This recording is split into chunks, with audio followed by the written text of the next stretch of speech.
शहीद कर दिया गया था उनको, ये आप सब जानते हैं। पॉलिटिकल मैटर नहीं है हमारा एजुकेशनल सिस्टम है, हम लोग सोशल वर्कर हैं। बस मैं नाम लेना चाहूंगा कि जियाउल हक का नाम आप सबने सुना होगा। एक बंदा हमारा पुलिस में गया, पूरे सिस्टम को हिला दिया था उसने। तो एक एसआई अगर हमने जनरेट कर दिया तो उस कस्बे का निजाम बदल जाता है। ये है हमारी ताकत, ये हमारे दीन की ताकत, ये हमारे अखलाक की ताकत। आज हम कहां चले गए, आज हमारा स्तर कहां गड़बड़ हो रहा है और क्यों गड़बड़ हो रहा है, गौर व फिक्र करने की जरूरत है। तो कॉम्पिटिटिव एग्जाम में जो तैयारियां हम आपको देने वाले हैं, जिन चीजों को हम प्रोवाइड करने वाले हैं, वो है यूपीएससी, एसएससी, बैंक, रेलवे, दीगर सरकारी नौकरी के लिए कोचिंग बुक्स फराहम कराना। ये हमारे फाउंडेशन का मकसद है। और आखिरी बात अपनी रखता हूं कि मॉडर्न वर्सेस दीनी तालीम। मॉडर्न एजुकेशन की जरूरत है, लेकिन याद रखिए कि हमारा बेस हमारा दीन है, हम अपने दीन को नहीं छोड़ सकते। जिसका जो बेस है, अगर आप अपने बेस को छोड़ेंगे तो आप हमेशा धोखा पाएंगे और आप हमेशा पीछे जाएंगे। आप कभी कामयाब नहीं हो सकते अगर आपने अपने बेस को छोड़ दिया। तो हमारा बेस दीनी तालीम है। हम एक ऐसी एजुकेशन को प्लान करना चाहते हैं जहां पर हम मॉडर्न के साथ साथ दीनी तालीम को भी साथ में ले चलें। ये हमारा आगे का प्रोग्राम है। हमारा मकसद बहुत बड़ा है, हमारा मकसद बहुत ही खास है और बहुत ही बड़ा है। तो ये मकासद मैंने आपको बता दिए। कलम फाउंडेशन क्या है, मैंने आपको कलम फाउंडेशन के बारे में बता दिया है।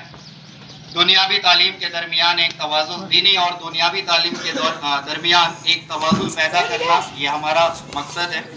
हम चाहते हैं कि हमारा हर बच्चा एक बाशऊर और कामयाब शहरी बने। इस नेक मिशन में हमें आपके कीमती मशवरे और साथ की जरूरत है।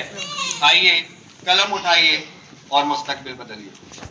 इसी के साथ मैं अपनी बात को यहीं पर ख़त्म करता हूँ और आगे आपको फिर से एक बार मुबीन सर के पास ले चलता हूँ।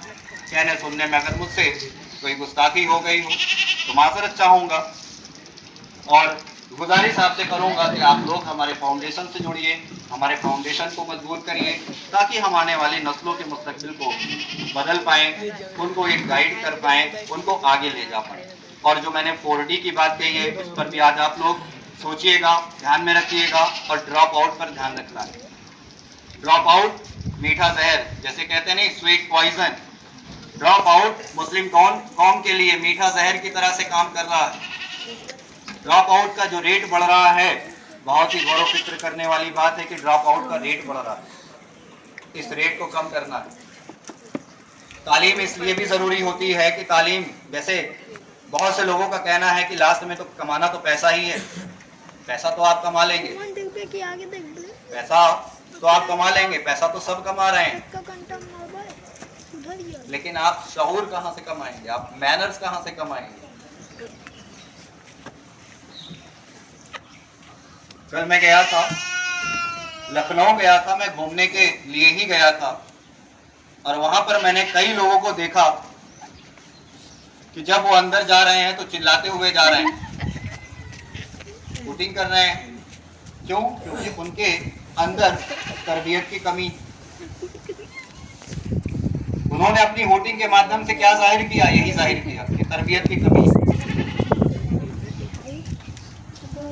जाने का रास्ता बना हुआ है, लेकिन इतनी बड़ी, इतनी ऊंची सीढ़ी लोग क्रॉस करके जा रहे हैं। आपको नुकसान हो सकता है, इसीलिए वहां पर बैरियर रखे गए हैं, लेकिन अब मानने वाले कहाँ हैं?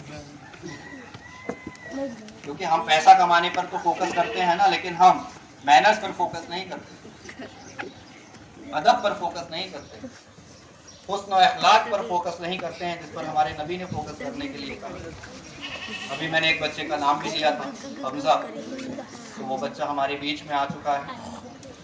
तो मैं आपको पहले मुबीन सर के पास ले चलूँगा, फिर आपको उस बच्चे से भी मिलवाऊँगा। तो मुबीन सर,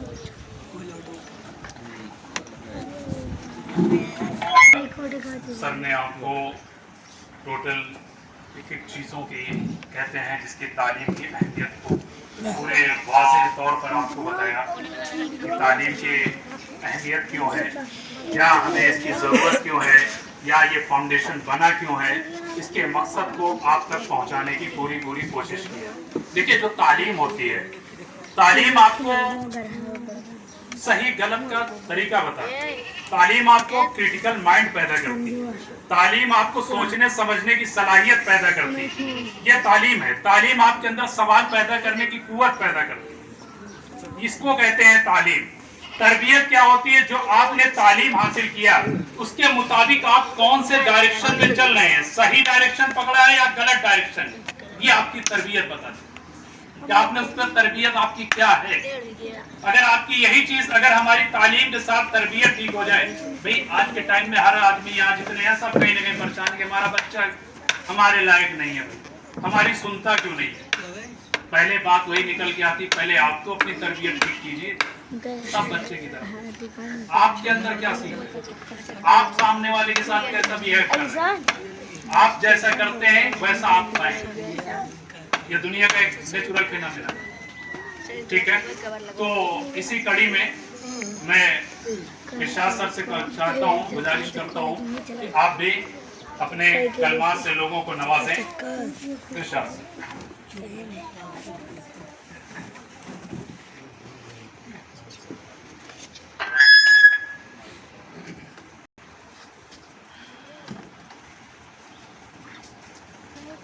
अस्सलाम वालेकुम।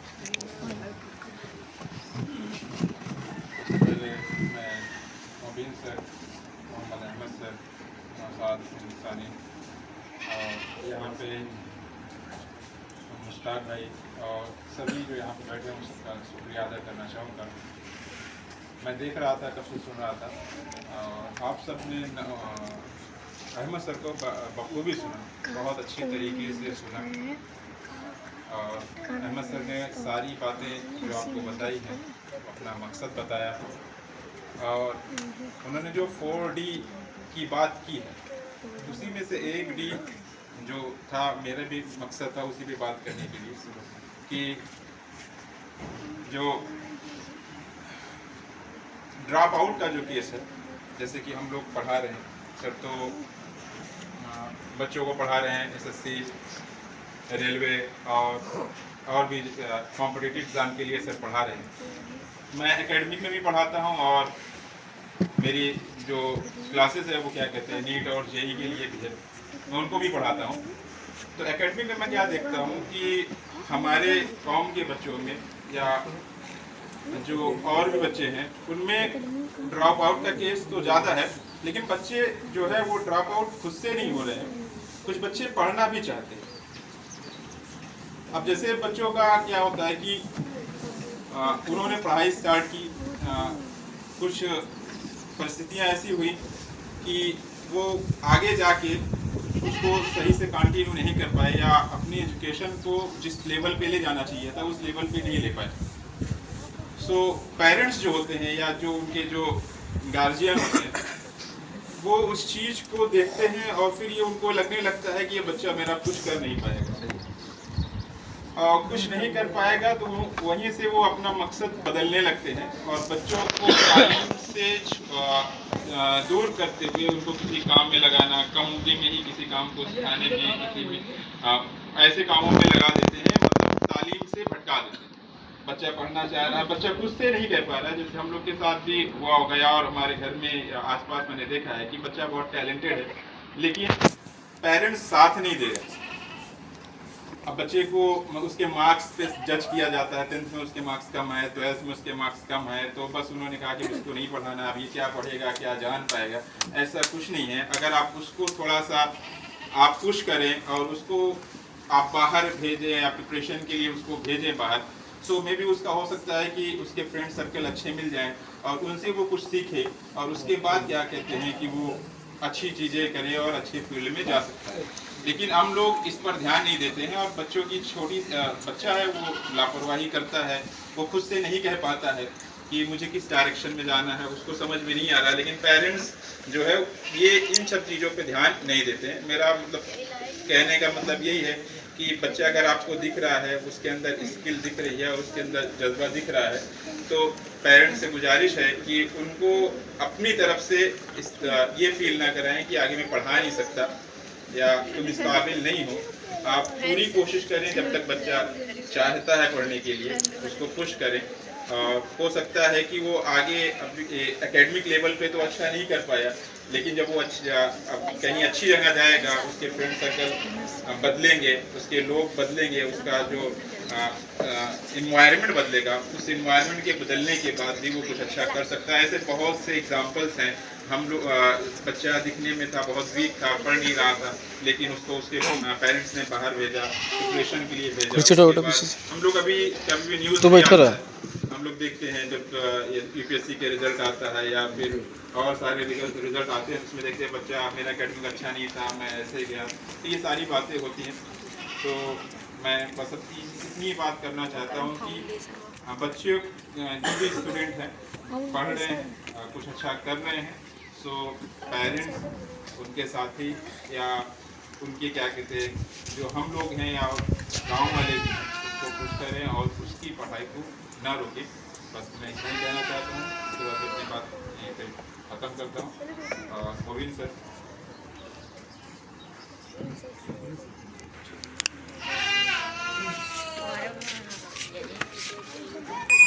इरशाद सर ने अभी आप लोगों के सामने एक बात रखी कि हमें बच्चों के ड्रॉप आउट रेट को बहुत फोकस करने की ज़रूरत है कि हम तालीम तो हासिल कर रहे हैं, लेकिन शायद आपको मालूम नहीं होगा कि हमारा परसेंटेज कितना है तालीम के अंदर, कितने % बच्चे तालीम हासिल कर रहे हैं। अभी मैं एक बात बोलूं, हो सकता है लोगों को थोड़ा सा बुरा भी लग जाए, लेकिन मैं कहूँगा क्योंकि एक दर्द है।